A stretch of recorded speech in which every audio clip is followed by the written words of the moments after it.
the world we live in is a world of discrimination. Discrimination means separating things. And it's clear in all the teachings of the teachers of the Buddha way that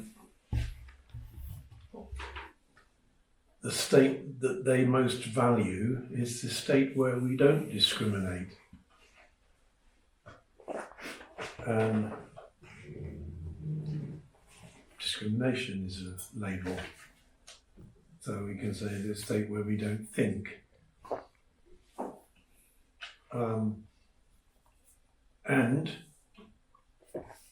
this state is not a state, because reality is always changing, but there's no other word to use to describe it but state. It's not static, it's dynamic, as we know in our Zazen. The state in Zazen is dynamic. We don't suddenly enter some kind of state and stay there fixed.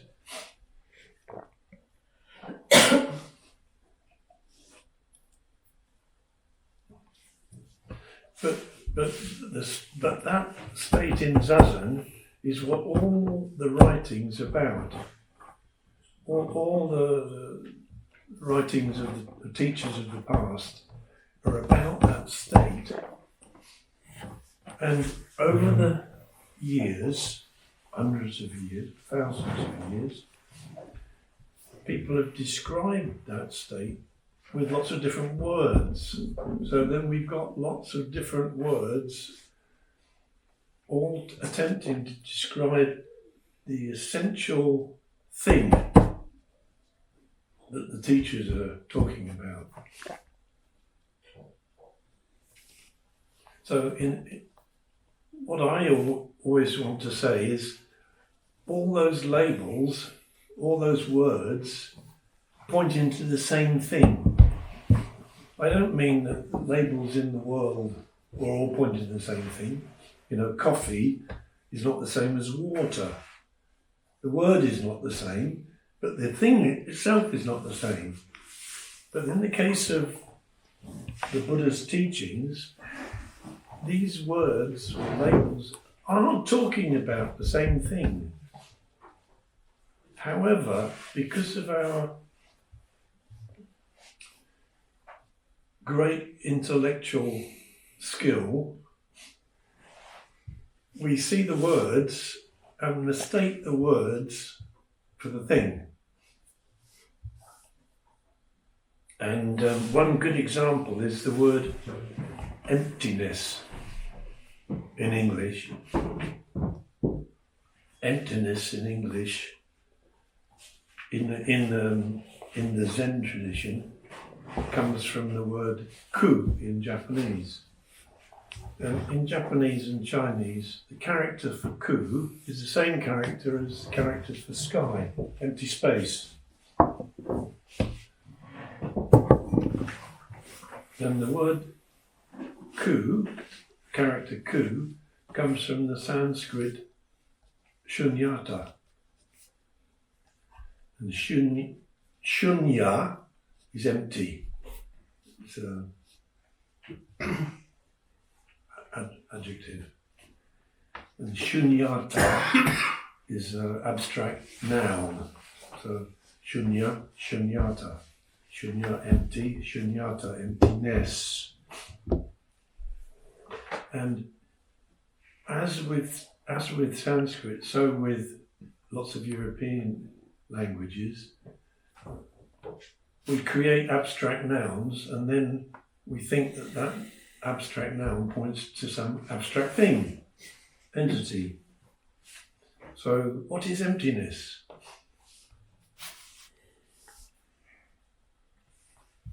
Well, there's lots of writings in the teachings which try and tell us what emptiness is. Probably the most well known in Zen is the Heart Sutra. And in the Heart Sutra it says Rupa Yaf sunyata yav rupa. Form is emptiness, emptiness is form. And people gaily chanted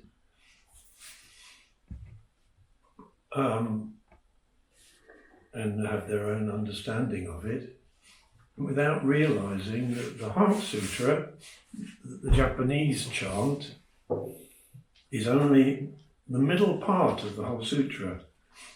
There's a beginning and an end. And the beginning says, Gautama Buddha was together with a load of his students on Vulture Peak, and they just had a nice Zazen day.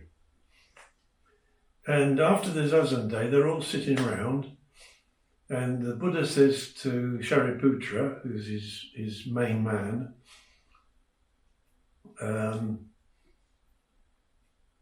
if you want to describe to young people what the state in Zazen is,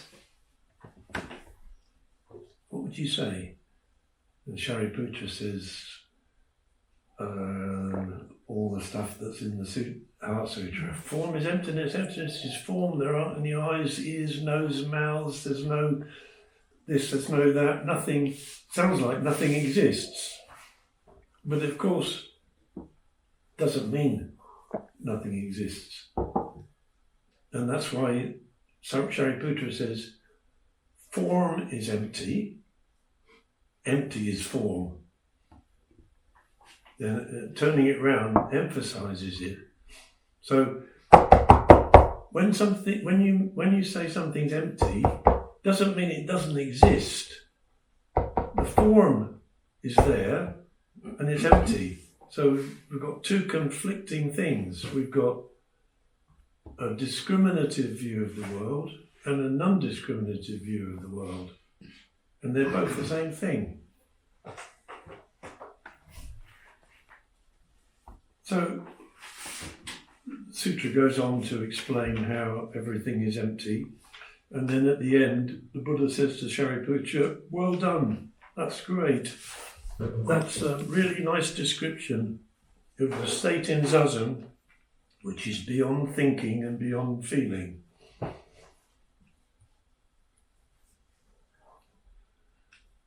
So it's a description, the Heart Sutra is a description of the state in Zazen.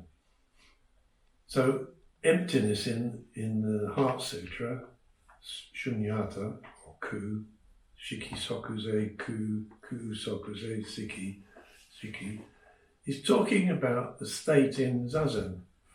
Not Shariputra's Zazen or the Buddha's Zazen, but my Zazen, your Zazen.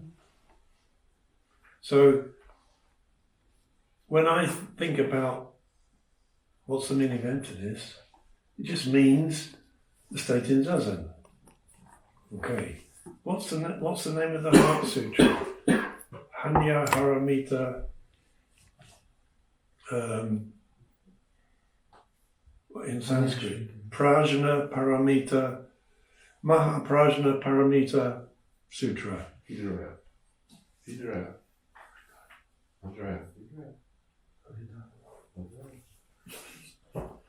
Oh yeah, okay. I forgot. The heart of the Prajna Paramita Sutra. And Prajna is another word, another label. And Paramita is another label. And because of the content of the Heart Sutra, we can see that it's talking about Zazen. So the title is the heart of the great practice of Prajna. But Prajna, pra means, I've explained this many times before, pra means before, and jna means thought. So Prajna means before thought. Well, yesterday I mentioned the story of Master Yakuzan Igen, Ishiryo, beyond thought, outside thought. What are they talking about? Talking about that state in Zazen where your wheels stop and you're just sitting there. You're not in a deep meditative state. You're not feeling anything particular, except you feel okay, everything's okay. So prajna refers to that state in zazen. And emptiness, sunyata, also refers to that state in zazen. So you start having lots of Buddhist terms which you find out are pointing to the same thing. However, what has happened in the history of Buddhist teachings is people have embroidered. So they've written whole books about emptiness or whole books about prajna. But my teacher didn't elaborate on these things. Prajna is the state in zazen. Emptiness is the state in zazen. Paramita means practice or training, so it means zazen. So for him, everything comes back to zazen. And I tend to do the same. I don't embroider. And I feel somewhat justified in doing that. There's what Nagarjuna says about emptiness. Well, something can only be called empty if there's something that's not empty. But there's nothing that's not empty. So where does empty come from? The Buddha explained that the state we call empty is a state in which we leave all our views behind. But some people find it totally impossible to give up their view of emptiness. So what he's saying there is, in the 2nd century, there were people around who saw emptiness as a concept, and they couldn't give up seeing it as a concept and see it for what it really is. And this permeates, this spreads through the whole of Buddhist literature. For instance, Buddha nature is another example. People are looking for what is Buddha nature and how do I get it? And somewhere here.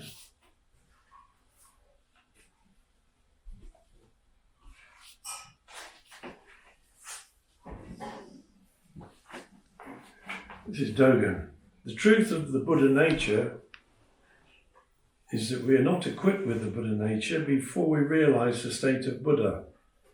We are equipped with it on realizing the state of Buddha. The Buddha nature and realizing Buddha happen at the same time.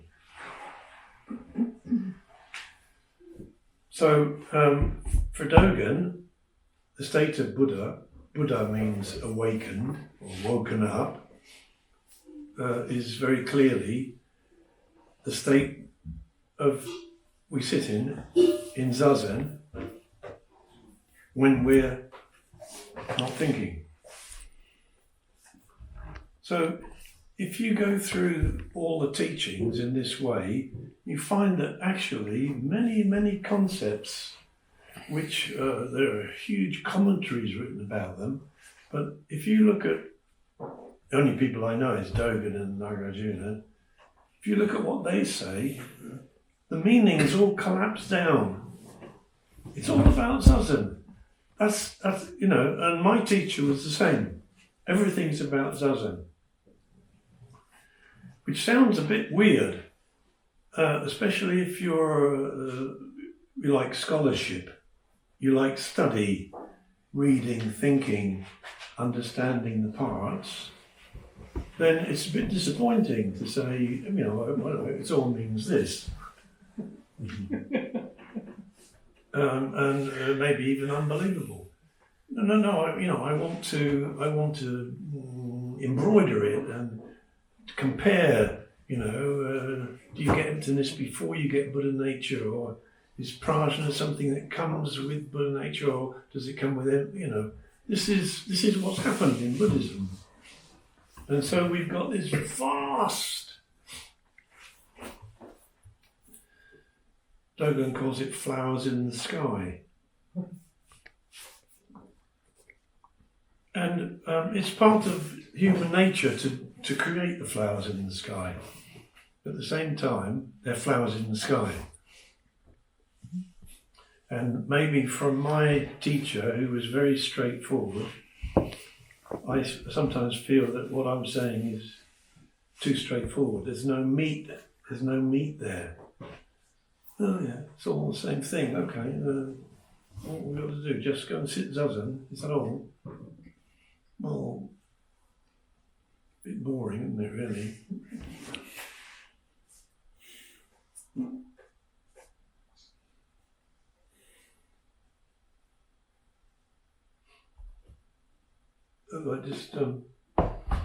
I like what Nagarjuna says about emptiness. Some people can't give it up.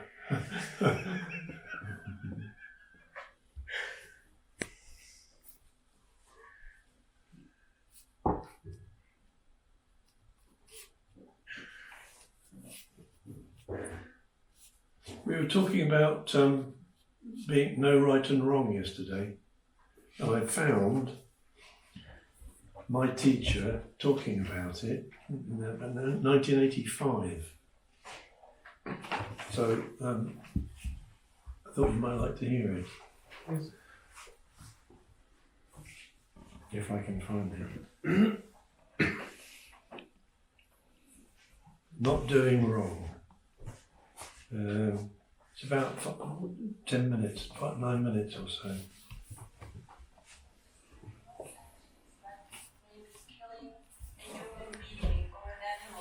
This is not bad.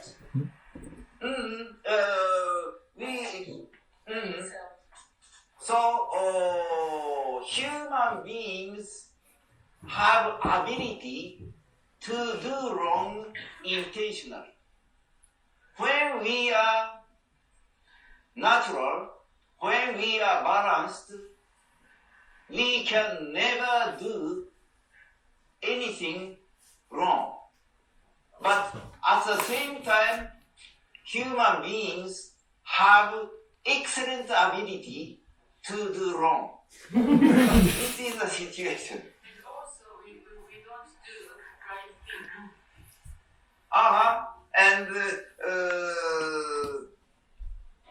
when we have consciousness that we have done good, it is tainted situation. Tainted situation. Tainted. Therefore, Tainted. to do right is also impossible for us.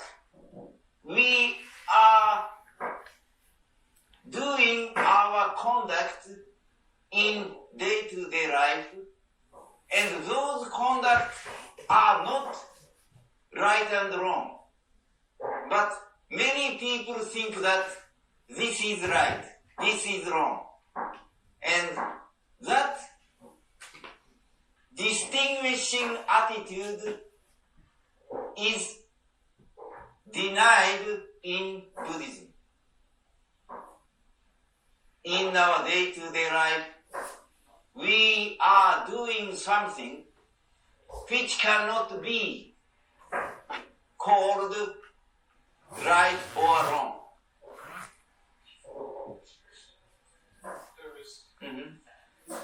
There's some problem with explaining, I suppose, because when you tell us the fact that we shouldn't worry about right or wrong, you can't. It's impossible to stop discriminating. I can say what you tell me is right. So,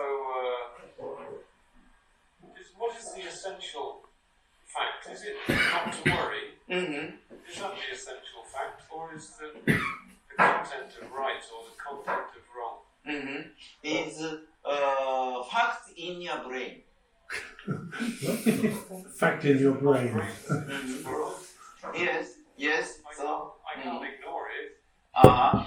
but images in your brain are different from real world. Many people do not recognize this fact, and images in our brain is real something real. But this is wrong understanding. And in this chapter, Master Dogen explained difference between images in our brains and real facts. Oh yes, I suppose in many situations we can never know whether what we do is right or wrong, because we can't see the whole of the situation. But I'm puzzled why start the sentence, don't do wrong, do right. Don't do wrong is an instruction. Yes, so it is explanation of words. So in reality, there are facts, and there is not right and wrong. But in our brain, we have criteria of right and wrong. So we can think not to do wrong or to do right. So does Buddhism recommend that we think not to do wrong and that we think to do right?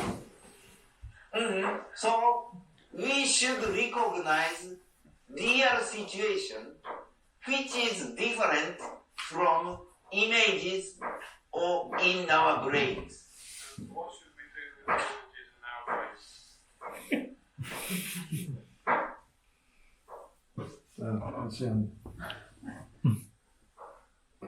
Well, you may be able to notice he's very insistent, and he uses his own images in our brain.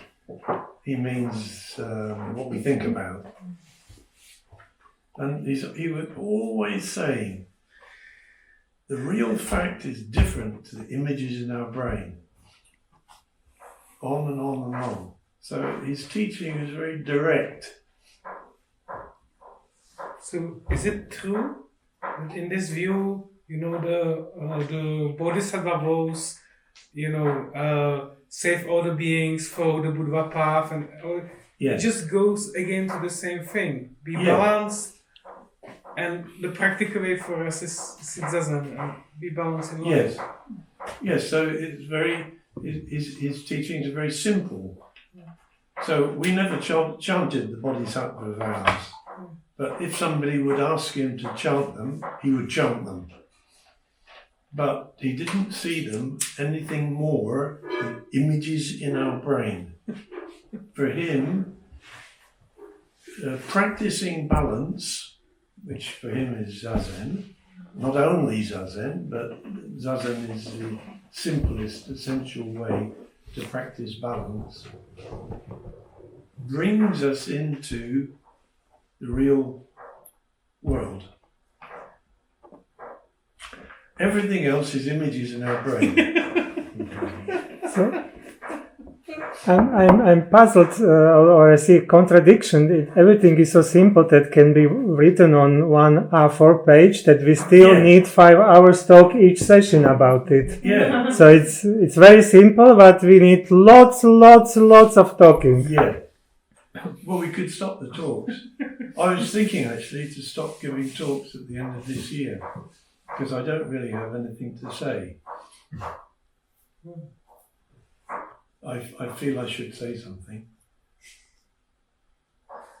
Mike, you just saved me a lot of money, time, and troubles because on my checklist I have like, okay, I should really read something about this Prajna Paramita Sutra. Yeah. I heard few explanations, they were all very enlightening, but they lead to more questions. And then I found, I should read some books, but I found out there is not one book to read, there are multiple good books.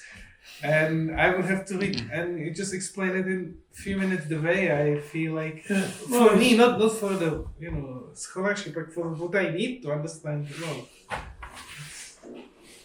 Well, I can't remember him explaining the Heart Sutra, but I think he probably would have said, form and emptiness are images in our brain. What emptiness is pointing to is real fact in Zazen. And that's it, And if I was Japanese and saying things directly, everybody would probably kind of sit silently because being a Japanese teacher has a certain aura, a certain status. We project all our hopes for Japanese Zen, we project onto anybody who's a Japanese teacher.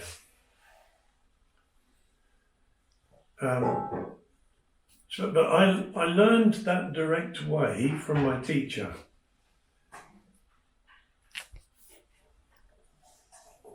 And I don't know any other way to explain things other than directly.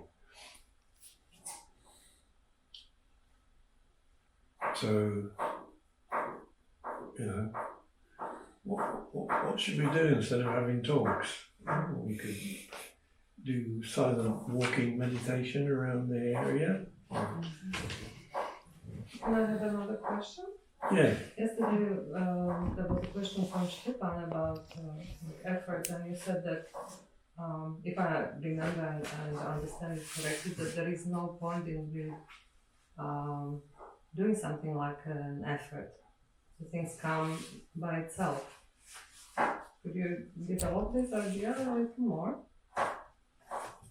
That we shouldn't, because that was a question, I think it was in that talk about compassion. Yeah.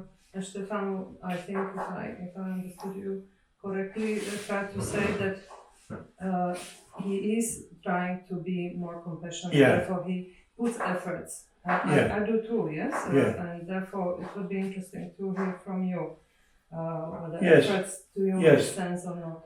So there's a teaching in Zen in no intention, mui. Mushotoku, okay. So people get the idea they shouldn't have any intention, and so if you make an effort towards a goal, that's not so good. But that doesn't mean we shouldn't make an effort. But what should be our goal in making an effort? Well, our goal in making an effort should be to make an effort. My teacher used to say, our goal is no goal. So, you can see this very clearly in Japanese culture. If you're cleaning the windows, your goal is not to make the windows clean. Your goal is to clean the windows. In a very strange way, this has come through into Japanese industry. Which it means that they can do things for their own sake. So, for instance, if you have a car, you might keep checking how many kilometers, whether it needs a service. You need to take it for a service, right? Or check up, or check. So we tend to always looking at the purpose, the goal. But in Japan, you service your car because it's Friday today, the 23rd of September, and then you service it again in 6 months. So there's a different approach which is deep in Japanese culture that came from this, to make an effort for the sake of making an effort. But Western culture is very goal-driven. If we're doing something, we want to know, what are we doing it for? Yeah, but Japanese must make effort, I guess. You know, when they, I don't know how to say. Of course they do. They want to be kind, for example. It's their culture to develop kindness, so them bringing up. I don't think Japanese try to be kind in general. It might be too much. No. And what are they then? How would you describe it? More natural. Of course, this is exaggeration, stereotypes. But I would say more natural, because we have a history of Christianity, in which we slowly become better. You know, God is here, the devil is here, and we want to move up towards good, away from evil. That model of reality does not exist in the East. So there's no necessity to get better, in the sense that we get better. But in place of that, at least people in Japan make an effort, and in making an effort they become better.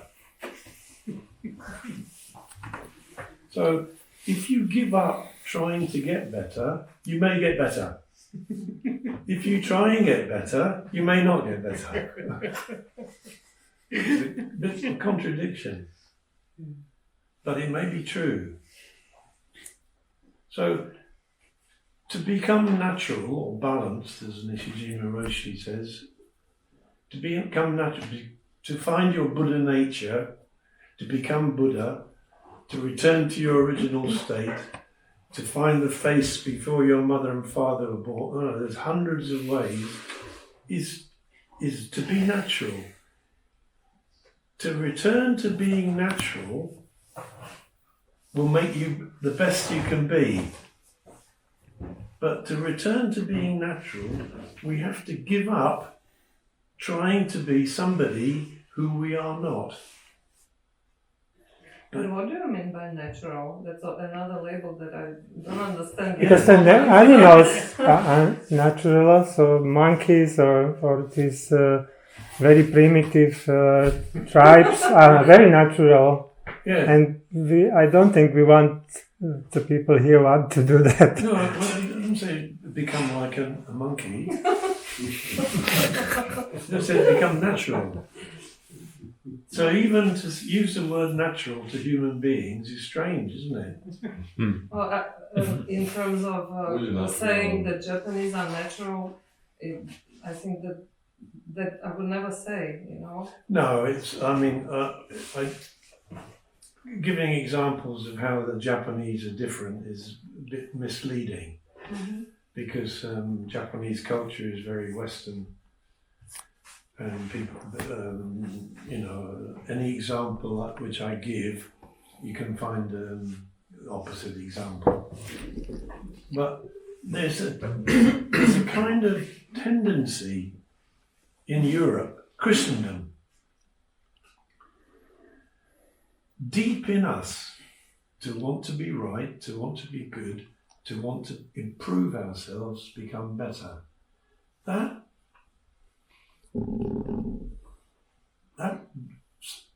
something, that hope or drive or aspiration does not exist in Asia. Doesn't mean you can never find a Japanese, Chinese or Korean who wants to be better. Doesn't mean that. But overall, in the culture, they do not have that very deep set of Christian well, even pre-Christian, because the Greek philosophers introduced idealistic notions. Plato, with his shapes on the back of the cave, perfect. They were the perfect shapes which we should become. So, very, very deep in Western culture, and in each of us, there's a kind of unconscious feeling to become perfect, or become a bit better. It's very true what you said. But what do Japanese then have instead? You said natural, but I don't. They make an effort in what they're doing, Yeah. so they appear quite stupid. I mean, if I start giving examples from my experience there, you have to be careful. I have to be careful that you don't think, oh, this is all Japanese. But, for instance, I think I've told this before. When I first came back from Japan to the UK, I go into the bank to get some money. And the woman in the bank, I said, please give me £200. So she's counting the money out to me. And while she's doing that, she feels she should be kind to me or pleasant. So she's saying, oh, where did you go on holiday? Did you, have you come back somewhere? And I'm thinking in my Japanese head, count the money, count the money. That's just one example. And I go into a supermarket and I go to the checkout and the same thing happens. Oh, how are you? Just, don't talk to me. Do your job. Concentrate on what you're doing. Make your effort for what you're making your effort for. Mm-hmm. Those are examples that stay in my mind. But of course, you can go to Japan and show that it's not like that at all.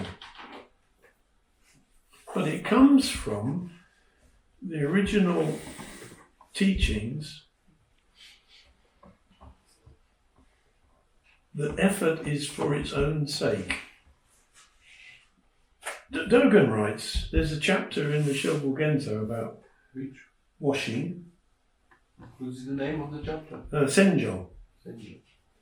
Washing and going to the toilet. Yeah. And he says, when we wash, we don't wash to make our bodies clean. Oh, but that's what we think we do. I wash to clean my body. But for Dogen, we don't wash to make our bodies clean. We don't wash to make the water dirty. We just wash. We wash for washing. And that's very difficult for us.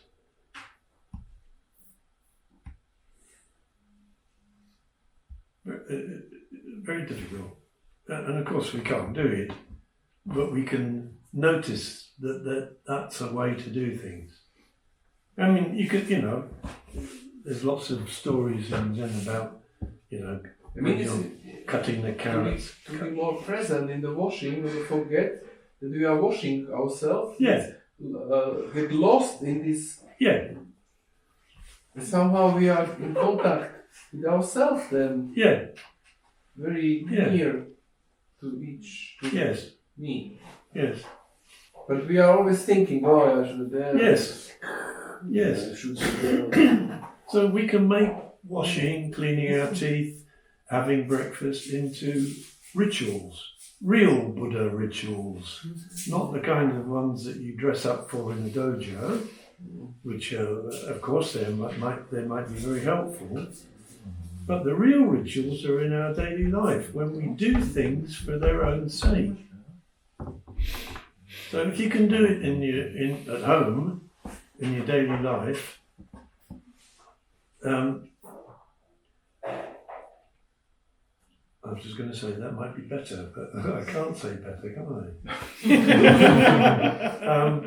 It's why people go to Buddhist groups and do the rituals, place the incense like this, bow, because in those rituals we do it for its own sake.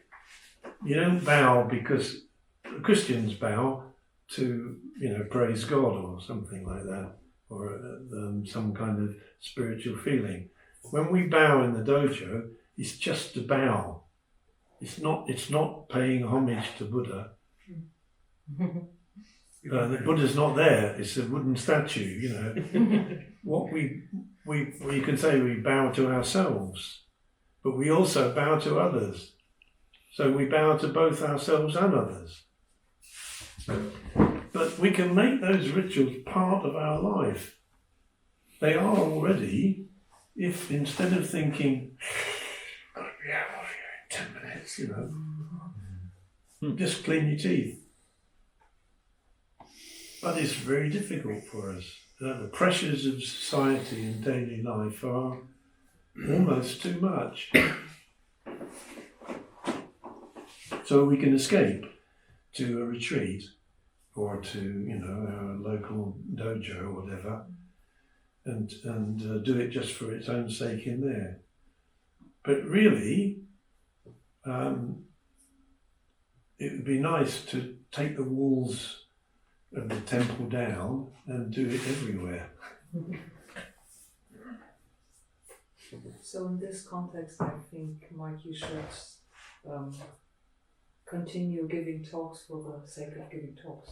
Oh, okay. Because when you talk about things being natural, I think it's very natural for us to want to talk about this, but we can never achieve this goal. We can never find words to actually that are the same thing as what we discover in Zazen. Right? Yes. But we should keep trying, I think.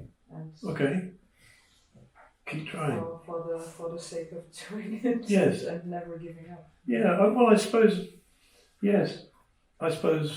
that's what we do. We're here, we sit, we practice Zazen. I have kind of vague idea of what I might talk about, but when I start talking, I'm just talking for the sake of talking, really. Yes, it's true. And yet you're probably listening for the sake of listening. Can we think for thinking? Pardon? Can we think for thinking? Can you... Think for thinking. Sorry, I'm getting deaf these days. I can think for thinking. Just for the sake of thinking. Think for the sake of thinking. Yeah. Well, you do. Yeah. There's lots of discussion about, observing ourselves or watching what we're doing or noticing that we're thinking. It's all rubbish. We can't notice we're thinking. When we're thinking, we are thinking. When we notice we're thinking, we have stopped at that instant. This is the problem between men and women, because every time they say, you can do only one thing, but we can do 3 things or 5 things at the same time. I said, no, it's rubbish. It's only one neuron is doing one thing at the moment. No. But the neurons are fighting in parallel. They are not. It's not single processor in the brain. It's multiprocessing. Yes, there are 100,000 are firing at the same time. Distributed processor. Always the women are saying, okay, we can do 3, and you are so stupid doing one thing, and so because please. It's let hard. Me No. do only this one thing and let me. Guys, women are swapping presents as the same way as the men, but we are men. We are lazy. We want easy work when we can just do one thing. I think and the women, take care of children and now kitchen. it's saying you should be multitask. Multitasking is now you should be multitask, because if you are not multitask, then you are something invalid. But I don't want to be multitasking.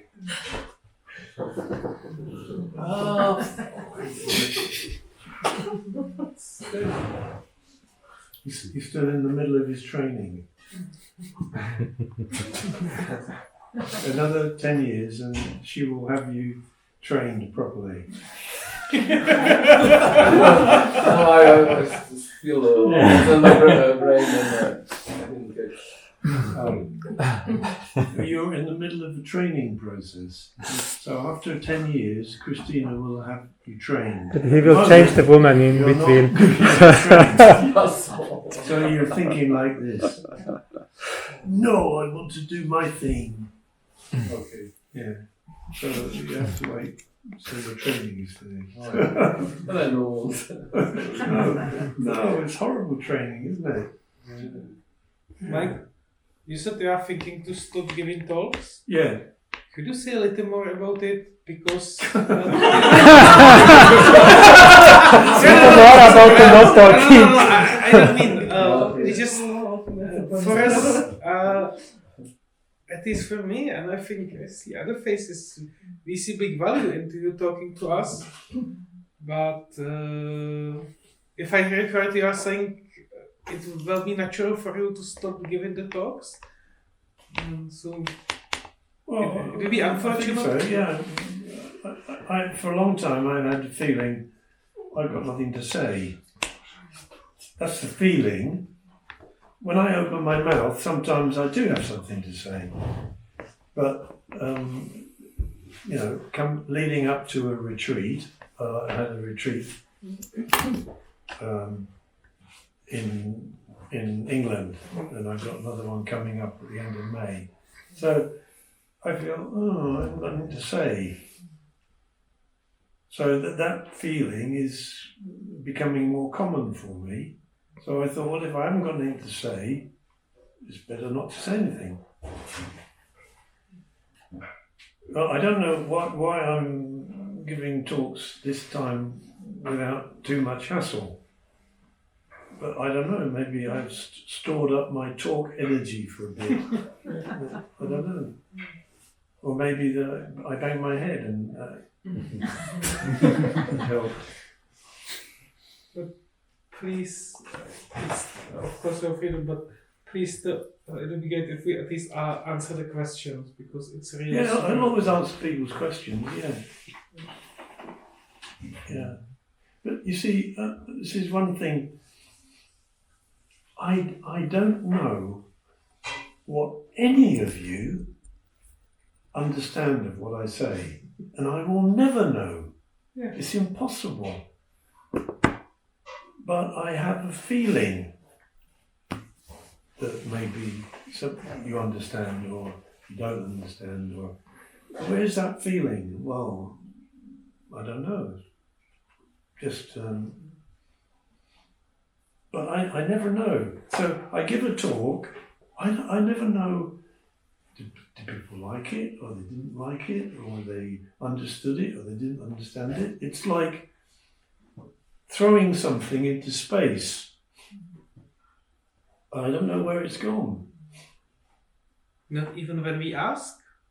Yeah, if people ask, that's kind of quite nice feedback. But as I've said to people before, in this area, Czech Republic and Slovakia, you're trained not to ask questions. It's within our culture. Yeah. We are trained not to ask. And people I've known longer will ask. That, yeah.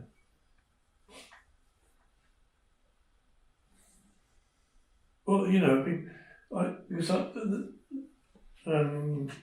Ladislav, and we were going for a walk at the session in Malaska. No, the session last year in Skala, Humboldt. So we went for a walk, and there's Pavel and Ladislav, and were you there? No. I said, why don't you ask questions? Because the whole of my 30 years with Njujima, I was asking him questions all the time. Stupid questions, the same questions, on and on. And I said to them, why don't you ask questions? And Ladislav said, when we went to school, if you asked a question, all your school friends would laugh at you and the teacher would criticise you. I don't know if that's true. It is many times the case. Might have been. It depends Might have which community you live in, but on the whole it is true. Yeah. Also, another factor is that people do not want to look stupid. Yes. And they don't want to be visible. So there are many fears. Many fears, yes. Yes. So it's very helpful to overcome those fears. And the biggest fear to overcome is to look stupid. My teacher's name was Goodall, and Gu means stupid, and Do means way, so the stupid way. He wasn't a stupid person, but he didn't mind being stupid. So he talked in his very poor English to lots of foreigners. I mean, that's quite brave, isn't it, really? I'm fine, I'm talking in English. It's my language.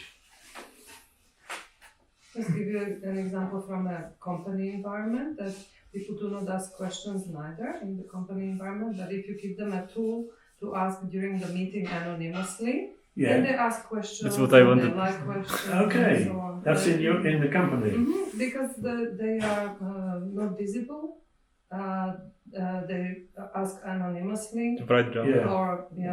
or like another question anonymously, and in that environment they can ask questions. So that is because they are afraid to speak out loud and be visible or ask something that is uncomfortable and so on. Well, be stupid. The most stupid of my students is Roman, because he asked me lots and lots of questions. He always has. And I didn't ask you about 100 questions because I was too afraid that you would attack me. I was very shy. So at different retreats in England, I was preparing my question for like 15 minutes, and I was like, then I was hoping that you wouldn't. You want to be attacked, Yeah, but I had to be brave. Well, I don't mean to attack people. But I just realized you're talking about my high school experience. There was no time for questions. No teachers had no time for. We didn't ask questions because there was just no time. You were supposed to get it, and then we wrote a test. No questions. So my students sometimes ask me 10 questions, like 3 questions at most. We have to continue. They always ask questions, so you have to find a compromise. Right. I think what has happened is, and it's not only in Czech and Slovak, it's in USA, it's in England. You have a question, but instead of asking it, you look it up on the internet or you read a book. I see, okay. So it's like you keep everything secret. My questions are secret, my worries are secret, my doubts are secret. I'll solve them all in here.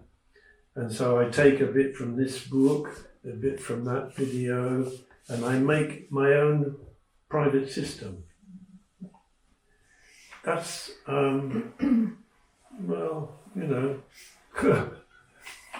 that's weird, really. Because if your system is going to be strong and realistic, it's got to be open.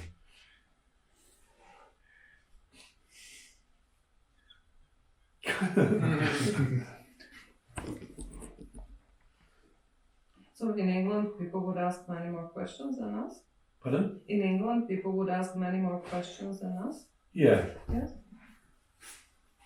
Yeah.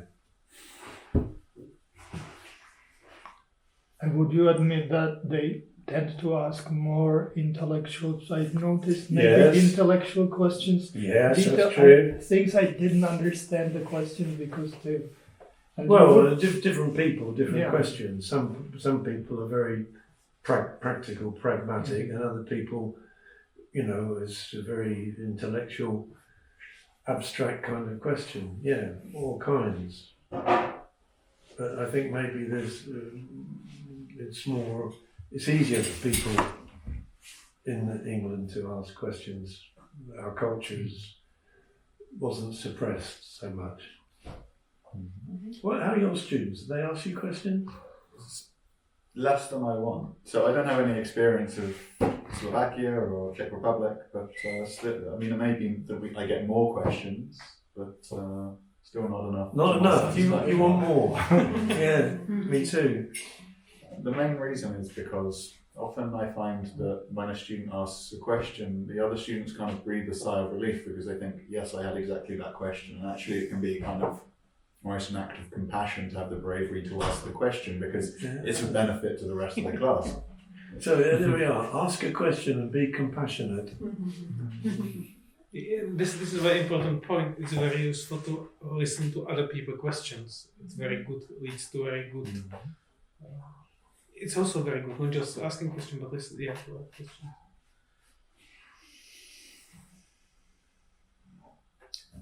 I have maybe one practical question regarding sitting zazen during session. The zazens are of course changing, or the ability to notice that we are lost in thoughts is different. So usually the first day, my experience is that I feel, there are some strong thoughts, and when I notice disappears, I can calm down quite quickly. Usually the second day, which is today, there is a constant flow. It doesn't have such strong, severe identification. And I got lost much easily, but there are many of them. It's like wide river of things. And sometimes I'm lost. The way I'm lost, it's like I'm skipping or jumping on these thoughts or variety of thoughts. I try not to do it, but if there are, how to say, different techniques or ways how to cope with this changing. Yes, adjust your posture. Every time you adjust your posture, you break your thoughts, if only for a short time. So this is why Dogen writes, Zazen is not a fixed posture. Nobody knows what Dogen was like when he was sitting in Zazen, but if it's going to be the peaceful gate to wherever, and you sit without moving, that's not any kind of freedom. So we're always micro-adjusting our posture, and each time we do that, we break our thoughts. So that works always.